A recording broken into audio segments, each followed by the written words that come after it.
நுங்கம்பாக்கத்தில் இடி அலுவலகத்தில் அமைச்சர் பொன்முடி விசாரணைக்காக ஆஜராகியுள்ளார்.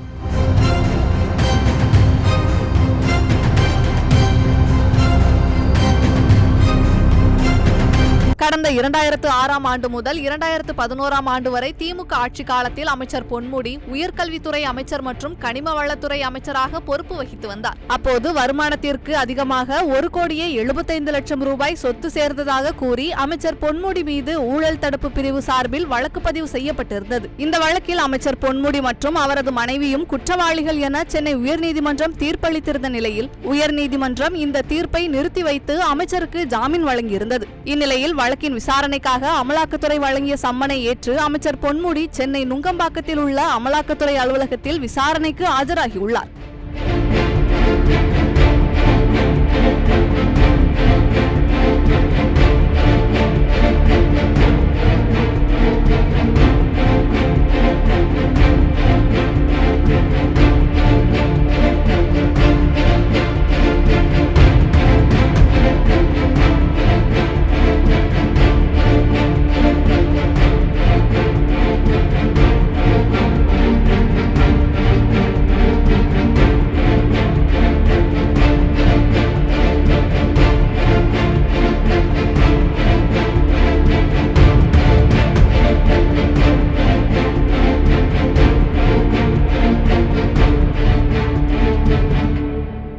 செய்திகளை உள்ளது உள்ளபடி தெரிந்து கொள்ள ரெஃப்ளெக்ட் நியூஸை சப்ஸ்கிரைப் பண்ணுங்க.